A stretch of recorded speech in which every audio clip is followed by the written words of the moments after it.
Alright, we're talking about Quake today. We're talking about the re-release of Quake. I guess it's a remaster, you could say.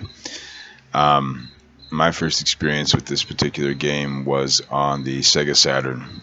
I don't even think that I owned a Saturn at the time, but it was the way I played this game. And never played it on PC back in the day, so I only had the Saturn version to go by. And, during its initial release window, anyway, I was absolutely amazed by this game on the Saturn, knowing that it really wasn't the best version of the game. It was still an excellent version of the game for me at the time. um, I had a lot of fun with it. Now, there's not a whole lot really to say about this game except for I think that the graphics have been brought up to a specific level that is as far as that this particular game can take it. And on top of that, I think that the controls have been set up nice. It works well. It feels like you're playing in a modern game. Now, you also have the ability within game to go ahead and turn on and turn off quite a nice list of graphical details so that you can really get a feel of what the game was once like and, of course, what the game is now. And it's really cool to see. But what I really feel like I want to see still is another Quake. I want to see them either do a reboot like they did with Doom, which obviously is highly successful and is extremely fun, or just to make the next Quake in the series. As long as it's not an arena shooter. Now, don't get me wrong, Quake 3 Arena was the one that my friends and I, or anyone that we knew, got into at the time. And also, don't get me wrong, the arena shooters could be fun, but I think there's a lot of those now. So, as I said before, I would really just like to see the next Quake in the series.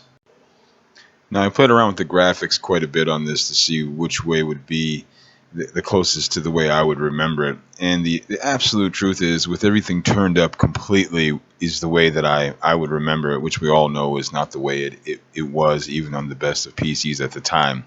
So what I'm about to show you is with everything turned off and as closest to it could be. And here you go. There it is. This is the closest to what it would have looked like when I was playing it, probably on PC, so it would have looked even worse on the Saturn. But in my mind's eye, it would have looked the way it does now with everything turned up. It would have even played the way it plays now. So, although the game was essentially probably terrible on the Saturn, I remember it as being extremely fun. So it gave me the reason to come on back and try it out again, and it's well worth the time. I have to say that if you have the extra few dollars to go ahead and download it on any system, on any unit, it's available.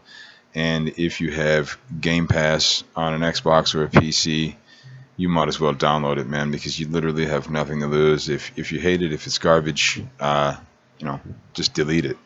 No skin off your teeth, right?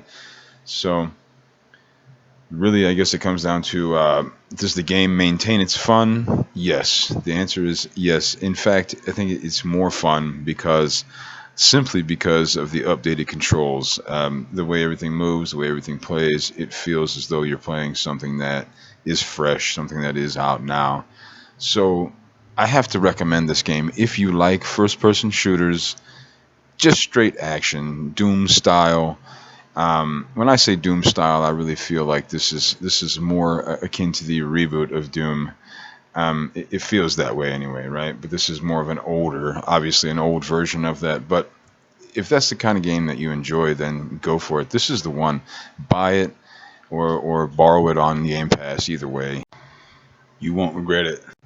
If you've enjoyed yourself for the past few minutes, go ahead and hit that like and subscribe button. It would really help us out.